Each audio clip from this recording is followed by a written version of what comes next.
colleagues.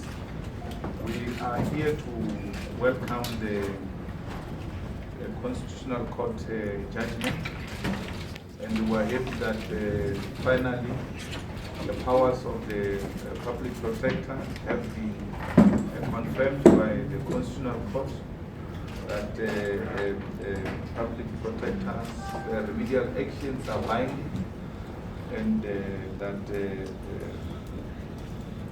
public protector is not just an institution you can just ignore, but also that the president has been ordered to pay back the money as requested by the EFF, and we are happy that the process has been outlined on how the money is going to be paid, 60 days, and then 45 days, then the matter will be closed. But furthermore, that the Constitutional Court found that the president has violated the Constitution, and he failed to uphold and defend and protect the Constitution. And that on its own, I think, is the reason enough for the president to step down. And therefore, as the EFF would call for the president to step down with immediate effect, because the president has failed to uphold the Constitution. It is his primary responsibility, that is his first duty, to uphold, defend, and respect the Constitution. So there is no special treatment for the president here. Not by Parliament, not by ANC, not by anyone. When you are assigned the responsibility to defend the Constitution and you fail, that's the end of it. So we had some people saying, no, they will say President Zuma maybe used the Western Cape judgment and therefore did not understand. President Zuma refused to pay long before the Western Cape judgment. And therefore the reason that he might have been misled by the Western Cape judgment is neither here nor there. But a wrong legal advice and also not knowing the law cannot be an excuse for not implementing your constitutional obligations. Now,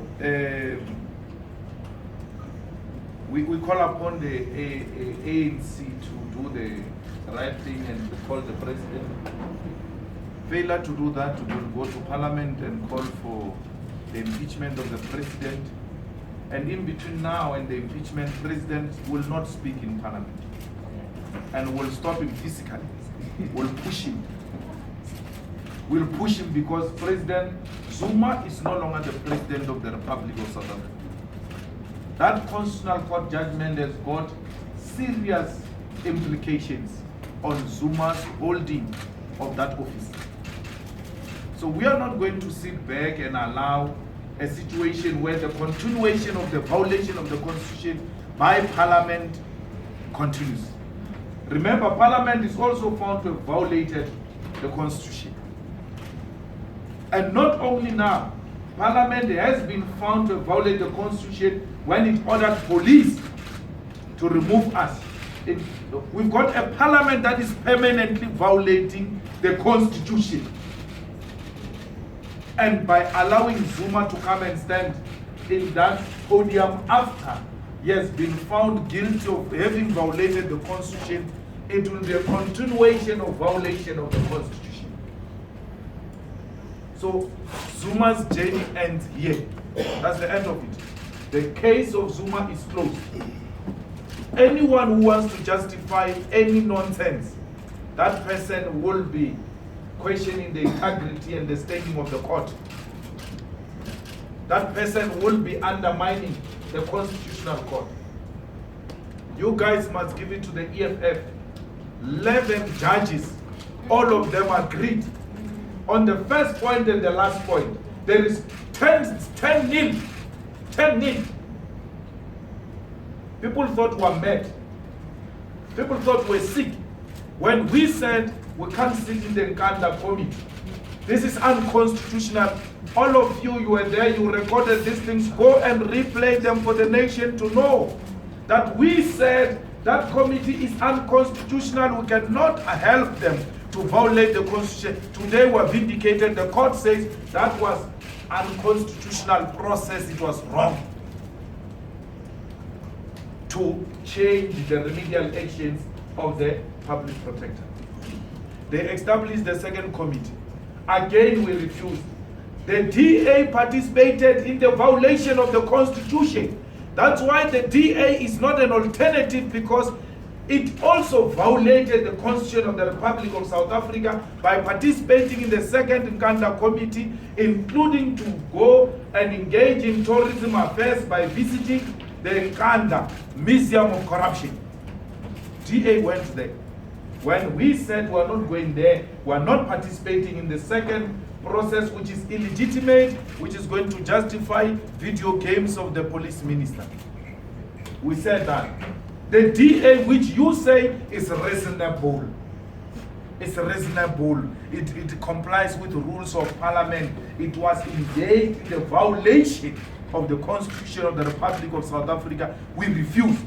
We still refuse to participate in anything that continues the violation of the Constitution of the Republic of South Africa.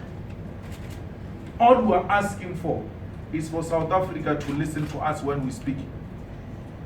They must not look at who's saying this. They must listen to the logic.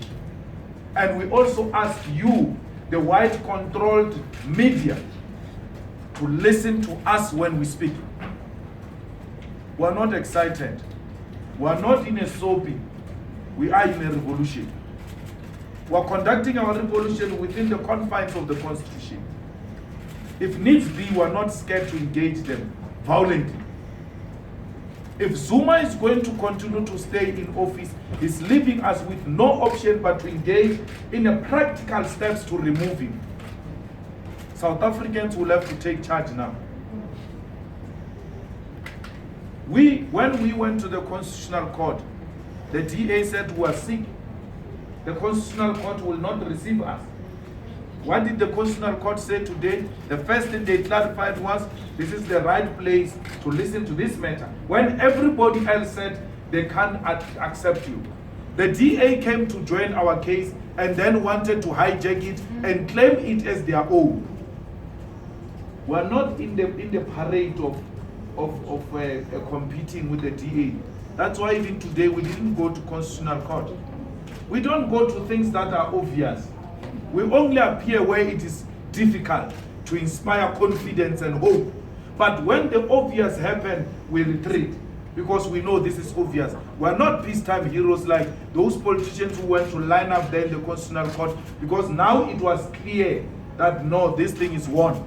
They want to be seen as victorious on matters that they themselves said it will not happen. They doubted it, insulted us, called us names.